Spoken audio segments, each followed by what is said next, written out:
right, we are live. Hi, everyone. This is the voice and the face of Dr. Funke Afolabi-Brown. I'm the founder of the Restful Sleep Place and Restful Sleep MD. And I'm really excited about the conversation we're going to have today. We're going to be talking about what I titled, and when I came up with that title, I thought, oh, this sounds very catchy, but it's a situation that a lot of families don't find funny at all. That is sleeping while neurodiverse, right? Because when you have a child either on the spectrum, or some other, neurodiverse condition, it's a struggle and they go hand in hand. And so I'm really, really excited to have my friend, an expert, and that's really going to be shedding some light on sleep issues in autism. And, I think we'll also talk about other neurodevelopmental conditions, maybe give give you an idea of what we're talking about. So that if you do have someone in your family, someone a friend who maybe has some of this, you can say, I wonder if it's time for this child to get evaluated, or adults actually as well. So thank you, thank you, thank you so much for joining us here today, Dr. Hokehe. You are a phenomenal, board certified pediatrician who is doing amazing work in Glow Pediatrics. But I know I will not introduce you in a way that's deserving enough. So can you introduce yourself to our audience? Thank you so much, Dr. Funke, for having me. Of course, you've already done enough, but anyways. We laugh a lot when we're together, y'all. So Yes, just we bear with do. us. So welcome to the laughing show today. Yeah.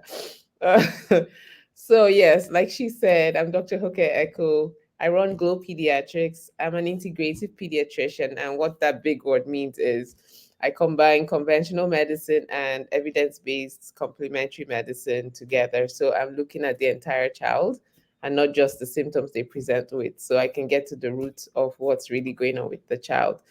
And when I say the child, I specialize in taking care of children with ADHD and autism. So that's what I do. What else do I do? You're an author, a I'm TEDx an author. speaker. I have a book, yeah, called, what is it called? Children's Love Letters, Mhm. a pediatrician's guide to how your child spells love. I'm also a TEDx speaker, and my talk was about why we should change the way we treat children's ADHD. Mm, And I'm not against medication. I just want us to take a more holistic view of the way we take care of our children with ADHD and autism. So that's that's me in a nutshell. And that's I'm a mommy awesome. of three lovelies who keep me on my toes all the time. Yeah. That's awesome. So you're talking to a lot of moms here today. So thank you so much for coming. Now, maybe we start with just, this neurodevelopmental conditions. We hear that a lot, neurodiverse. I've heard somebody say neurospicy, and I'm like, what? um, I know. or just generally, what does that umbrella term include? Because I feel a lot of people kind of mix up the ADHD, ASD, all that sometimes. So maybe provide some clarity and perspective before we even move forward. Okay, so yeah, that's an umbrella term for disorders that are brain based. To put it very simply, that's it. So ADHD is a brain based disorder, Mm, autism is a brain based disorder, other learning difficulties like, say, dyslexia, dysgraphia, all of those things fall under neurodiversity because they're all brain based. And so that's mm. essentially all it means. Yeah. Okay. Thanks for clarifying that. Now, I am of the opinion, and I know that I'm biased because I see a lot of children that have sleep issues who also have either ADHD or autism. But it seems to be more common nowadays. Or is it they're just finding me and coming, and every time I look, someone has that diagnosis or getting evaluated? Or can you shed some light in that, especially since this is really what you focus on? Yes, thank you. That's a great question. And it's a concerning question as well because Mhm. the CDC estimates that there's about 1 in 35 or 36 children now with the diagnosis of autism. Wow. So There's a couple of things going on. Yes, there's a big push for early intervention, early diagnosis, Mm, because of course, we know from lots of research that the first 5 years of any child's life is the most critical in terms of development. And so, if we find out early enough, say like from the 18 months and up, you can get diagnosed with autism. So, if we get that diagnosis done early, then the child gets the services that they need early under the age of 5, so that if we're making changes with speech, if we need to work on their muscle tone, whatever it is we need to work on, we work on it early enough when the brain is going through so much rapid growth. And so there's that component where we are pushing for early diagnosis and finding the kids earlier. But then there's also the component of the world as we know it is different from 20 years ago or even 30 years ago. Our food is different, there's more chemicals in use, the environment is different, there's more pollution. So and there's lots of stress. I mean, we've been in a pandemic for how long now? For a few years now. So all of that stress and increase in premature births, which is also a risk factor for development of autism. So there's several things. Autism is very multifactorial. So there isn't one thing you can point out and say, okay, that's the reason this is happening. So I hope that answers the question. Oh, you're muted. that was a rookie move. I said it absolutely, absolutely does. You know, the other piece is, do you often see that a lot of children with autism also have ADHD? And how about vice versa? So what I see more is autism also having ADHD, and not Mm, when children come for a diagnosis of ADHD, I typically don't find autism, but then and not. with the kids with autism, I find I have Mm, to evaluate for ADHD as well because there's a component, and there's such strong research that those two are comorbidities along with depression and anxiety, all of those things. So like depression and anxiety go along with ADHD, also goes along with autism. So mm, it's very important when you're evaluating a all of those kid things. to also watch out for the symptoms of ADHD and not just gloss over it and say, oh, yeah, the kid has, all the child has is autism, because then you're not addressing the things that could be addressed if they do have ADHD. Okay. Okay, that's really helpful. And so when you're doing this evaluation, I think we've started off with this umbrella term, and we're kind of coming down, really down the pike, and we're gonna get to sleep. Absolutely, I promise you. But when it comes to evaluating a child with autism, or a child that the parent is concerned that their child might have ADHD, like what are the steps? What does that look like? Like what signs or symptoms should the parent be seeing initially to now say, I wonder if they should come see an expert like yourself? And what does that pathway look like? Great question. So the pathway can actually start even in a child under 1, right? So if you notice things like when you're I had a mom the other day who told me she noticed she knew her son there was an issue because when she was breastfeeding her 2-month-old baby, he would never look at her or respond to the sounds or her talking to to the baby, and then they always had to cover the baby when they were breastfeeding. It seemed like that's the only thing that would soothe the baby. So that was her earliest clue, like at 2 months. Like the baby wasn't tracking with his eyes. And then so things like if you the baby doesn't develop like the social smile, like which we Mm, look for like around the age of 4, between 2 months and 4, right? If you smile at a baby, they should smile back at you at 2 months. And if you don't see things like that. So basically it's are you not seeing the milestones like you would see in a typical child? That's what mm, you look out for. But then I always tell parents, you know your child the best, right? If there's something that bothers you, if you have a gut feeling, say it. Talk mm, about it to your pediatrician and bring it up to them. Yes, they may not be able to diagnose under the age of 18 months, but at least we can keep an eye out. And then other things like maybe when they start walking, they stumble a lot, they fall, they may be nonverbal, because autism is, that's why it's called the spectrum, right? It's so Mm, wide. There are children who will present as verbal, and some are not verbal. Some need support, some don't need support. Some could walk past you on the street and you have no idea they have autism, right? Because the presentation is so different. When you've met one person with autism, you've met one person with autism. The next person is completely different. So back to the original question of what to look for. So it's how do they interact with you when you call their name? Do they respond or not respond? Do they um, is there eye contact? Do they give you eye? Do they look at you when you're talking to them or not? So things like that you notice, like in children, even when they're under the age of 1, you can tell, like you call them or they come to you for hugs, or some don't want you to touch them. Just those little nuances is what you look for as a parent. But I always tell parents, make sure you have a pediatrician that you feel will listen to your concerns and you can talk to and share your concerns with them. mhm. And don't dismiss your gut feeling, because you know this child more than anybody else. Yeah. No, that is just such an important fact because it's you can't explain it. You just know something is off. And if you Right. know, you can just lead with that. And worst case or best case scenario, you were wrong. Your gut was wrong. Okay, that's good. We'll take it, right? Right. So I think that is so good. All right. So finally, let's get into sleep. So, Okay.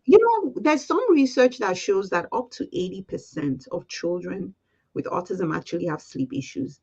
Again, is this a referred population? What does that look like? But I would love to know, just even from your own perspective, with seeing these patients day in, day out, right from the evaluation to, when you work with them in implementing the integrative strategies. But tell us a little bit about that experience. What has been the rate of sleep issues, and what kind of sleep issues do you tend to see in these kids in your practice? Yes, thank you. Should I say 95%, 99%? A high Wow. number of them don't Yeah. sleep. It's Mm, like, what's the description? They're like a motor that's wound up and can't, like mm, it doesn't stop. Like, and some children will not sleep all day and will not sleep all night. And mm, so it's like they're driven by a motor and you can't turn it off. mm, And yes, sleep issues are a big issue for parents, because if the child is not sleeping, therefore the parents are not sleeping. So, and if they're siblings, they're also affected as well. So it's like a whole family, the whole family is affected. And you're absolutely right about the percentage. It's really extremely high.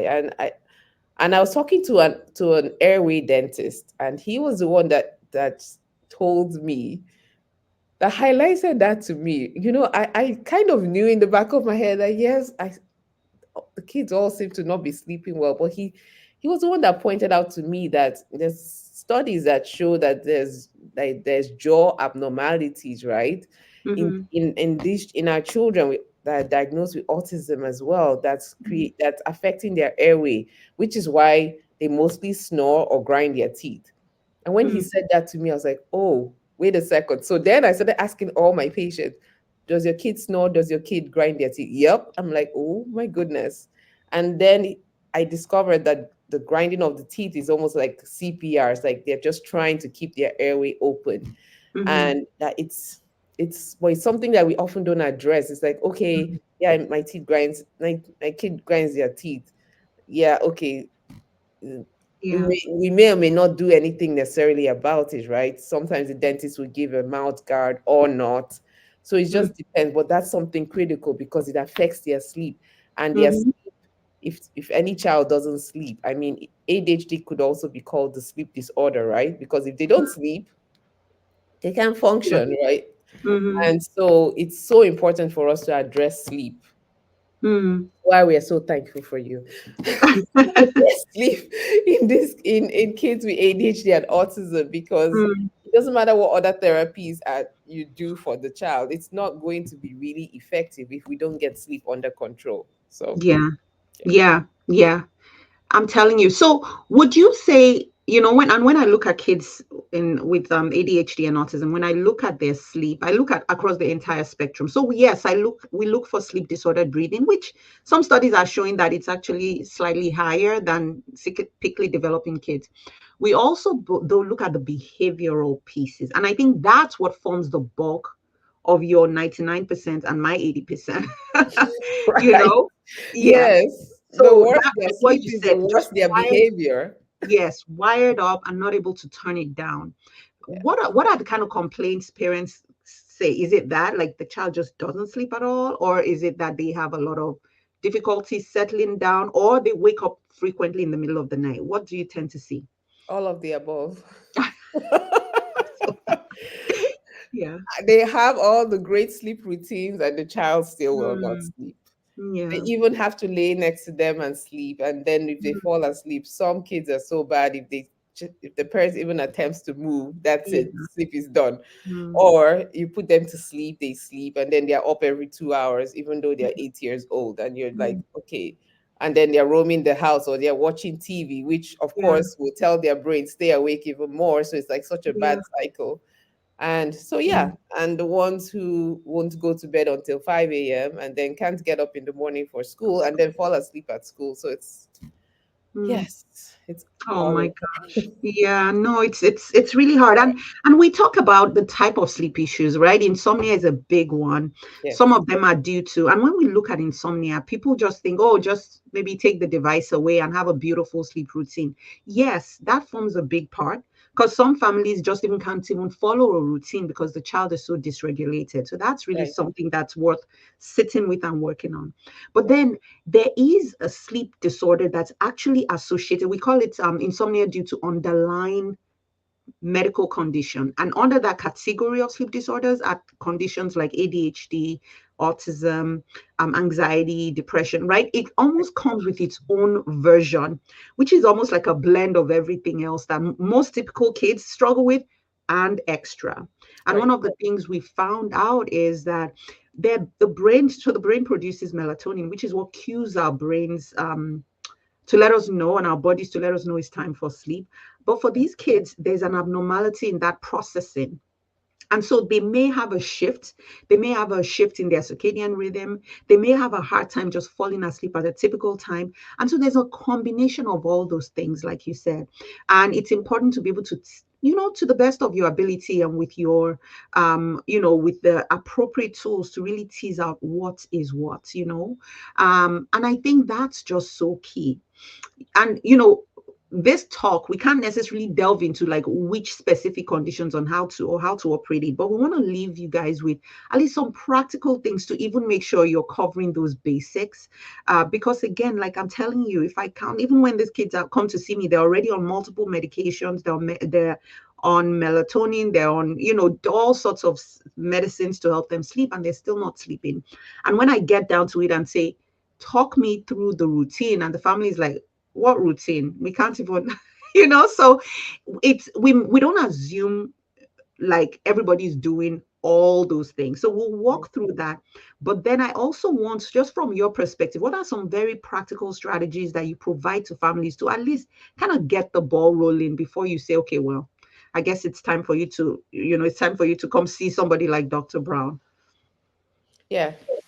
Um, so when I meet with parents, I do a thorough, like I do a history that covers everything from when mom was pregnant all the way to current time. And so I'm looking for not just behavior, I'm also looking for what's going on in their GI tract, which informs Mm, what's going on in their brain, because the brain and the gut are definitely connected. So much research to show that. I'll tell you a story. I had a 4 year old come to my office. Mom asked for an ADHD evaluation, and I was like, no, we don't do that before the age of 6 in peds. So while you're here, let me just ask you all my questions. So I asked all these questions, and then it turns out he's hyperactive both at home and at school. But then he's also drinking dairy at in the middle of the night, and he's also constipated, doesn't sleep well at night. So I was like, okay, so here are a few things we're gonna try. I was like, we need to work on his constipation because often especially children with autism that cannot explain to you. They may not be able to pinpoint where the pain is because their pain sensors are off too. Mm. They often have tummy aches, and 99% of them are constipated. They have Mm. tummy aches. They can't tell you that's what the problem is, and it worsens their behavior. Mm. And if you don't connect the two things, you You won't mess realize it, this. right? Mhm. So he's so backed up, right? So I told mom, okay, so let's start him on some magnesium. Let's clean him out. But magnesium is great because it also helps with sleep. So Mm. we're working on his sleep as well. And please, can you stop chocolate milk at 2 a.m. in the morning? That's really feeding into the constipation, which is feeding into this not sleeping. And he's going to keep waking up because he's drinking this load of sugar and Mm. dairy. So I was like, okay, because dairy constipates as well, can constipate Mm. if you're drinking that much. And this kid was mostly drinking milk. So I Mm. was like, okay, let's cut back on milk. Definitely stop the one in the middle of the night. We worked on his constipation. I saw him like 6 weeks later. The kid is no longer as hyperactive. Well, what changed? What changed? He's no longer he's pooping better. So constipation is improved. He's no longer drinking chocolate milk in the middle of the night. He is sleeping better. So because Mm. he's sleeping better, his behavior is better. So you Yeah. see, it's all a cycle, and we Mm. just have to figure out the whole cycle and where we can and Mm. make changes. So segue I say that all to say that's my approach. And so a practical thing to help parents with would be something like magnesium. NIH research, all sorts of research has shown that kids with ADHD and autism are deficient in magnesium. They don't, first of all, they are picky eaters, so they may not even get enough of it in the diet, even if we're trying to give them magnesium rich food, right? So Mhm. it's a good thing to supplement them with the magnesium because it does three things. It nourishes their brain cells, it helps with sleep, it also cleans them out if they're constipated, which they're usually constipated. So Mhm. I start off the kids with that, in addition to, okay, let's work on what simple routine can we implement, Yeah. right? Can we increase your water intake, your fiber intake? Can we decrease your milk intake so that we are addressing the constipation, so that the pain they may be feeling is decreased, right? So Mhm. I'm addressing it from all of those angles. So I hope that Oh, I helps. love that. Yes, very helpful. So, yes, out there, a lot of these kids, and we tag that what we call sleep association. So, you fixed that with just telling them to eliminate that milk.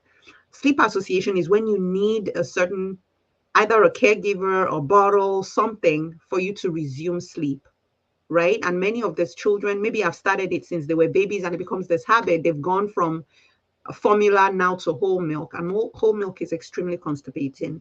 And not only that, the likelihood of developing caries also increases if you're taking a Right. bottle while sleeping. So I love that approach so much, and I love the fact that you're kind of looking at this, kind of killing three birds pretty much with one stone. And I think what is just really just extremely like a worthy of just pausing and reflecting is that this child was they were so convinced, mom was so convinced he had ADHD, she was coming to you at his young age for a diagnosis to show you how much ADHD symptoms and poor sleep in children are so closely related. And Yep. I'm going to get on a quick soapbox for a minute. If you are out there and you're undergoing this maybe workup and you're concerned your child has ADHD, they might absolutely, and they should be evaluated. Hmm. But can I just ask that you advocate that you work on their sleep, that you find someone to partner with you to work on their sleep, because even if all that does is decrease that hyperactivity, the impulsivity, and you know what's left, Exactly. and then you can move forward. But a lot of these kids, sleep is very poor. And many times, again, the symptoms are very similar to a child who has ADHD, which makes it hard sometimes. And I love my pediatricians, you're one, right? Sometimes they're working so fast that as parents, we got to pull them back and say, wait, stop. I want us to address this. And so you really need to advocate as best as possible. Yes. Again, you know your child best. Hmm. And if you have, if you've, it's important. I always tell parents, start keeping a list in your notes section on your phone Mm. of your concerns, because you'd be amazed how many times I ask parents any issues and they say no. And then I get to the 3 year visit and this kid has not spoken. And I'm like, Mm. the kid Yeah. was shy and never spoke to me. And I had, in my 10 minutes Visit. rushing, Yeah. Yeah. so please keep track of what questions you have, what concerns you have, Mm. so Mm. that when you come to the visit, you just read them off, so that Yeah. we're not missing something. Because Mm-hmm. it's so easy for general pediatricians to miss things because of the time, and it's not Yeah. because we're badly trained. It's because Exactly. there's no time to talk Fine. about it. So Mm-hmm. if you come and you can, like, okay, this, and then they can address it, that definitely Absolutely. works. Yeah. Absolutely. Tell us a little bit about what that integrative approach looks like. And I think we'll probably end on that because there's just so much good stuff going. But I'm very respectful of your time. Oh, thank you. So I think I've already given a hint of it, is that we Mm. look at the entire child, and actually I look at the parents too. So while Mm. I'm asking questions, I'm often I hear the parents say to me, "Oh, I have that too." I'm like, "Oh, let's talk about you too." So just double the dose of whatever I'm telling your kids, so we can take care of all of you. But really, it's looking at the whole child. Meaning, I'm looking at what's going on with their gut, because a lot of what is evidence in behavior, or even what you see on the skin, or what's going on with the brain function of a child, stems from the gut. Mm. Like, you can't stress that enough. Like what you just said, dairy, whole milk is very Mm. constipating, but we give it to our kids without Mm. knowing, right? And so, or without considering that. And so I'm looking at the gut, I'm looking at the emotional health, I'm looking at environmental health, which is so critical. Because I'll give you a quick story. 12-year-old came to my office. Teacher says she has ADHD. Mother tells me she has ADHD. I'm like, oh, so what am I supposed to do? I guess you already have the diagnosis. But anyways, I'm asking new onset hyperactivity all of a sudden in a kid, like really, like over the last year. So I start asking questions. I say, how old is your house? And they're like, oh, mom says to me, everybody thinks I'm crazy. When I walk in the house, the dog, me, and my daughter all feel sick. When insects fly in our house, they fall down and die. I'm like, Oh my gosh. can you please not take my patient back to this house, and you too? And she's like, no, I have to go back, but I can take my patient, the little girl, I can take her somewhere else. Do you know? Wow. In how I saw her a few weeks later, she was no longer hyperactive. Turns Wow. out there was black mold in the house. So Oh my this is gosh. what integrative if I didn't ask, this kid Yeah. would have been on stimulants because she Yeah. was hyperactive, but she would have Yeah. been on stimulants, and nothing would have she would have gotten sicker, actually worse, because at some Yes. point the stimulants wouldn't even help. Mm-hmm. So that's the beauty of integrative medicine. We are asking all the questions Mm. about work. So we cover environmental health, emotional health, brain health, gut health. So essentially everything. Parenting, trauma, Mm. ADHD and trauma are so interlinked. It's like Mm. the symptoms for trauma could fit ADHD.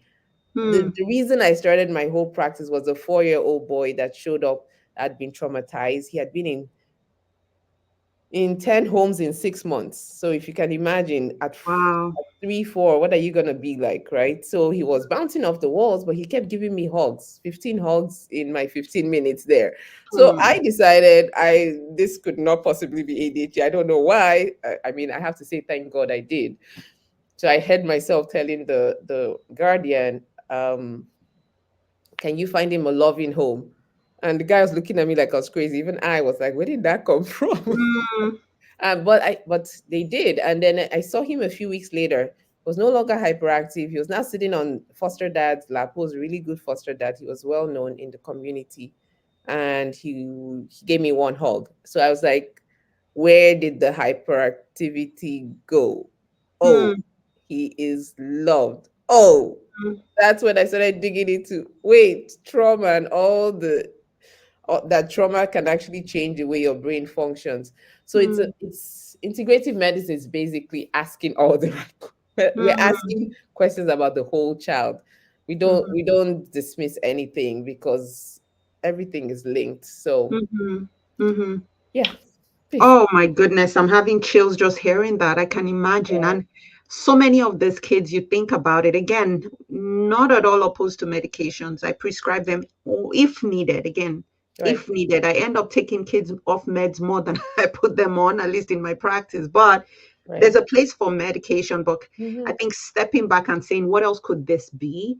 Could we use a lower dose if we address all these other Right, pieces that you exactly. said? Maybe that's what Hmm. we need to do and reduce the risk of side effects or the risk of tolerance where they stop responding, or Right. maybe not even have them needing that at all.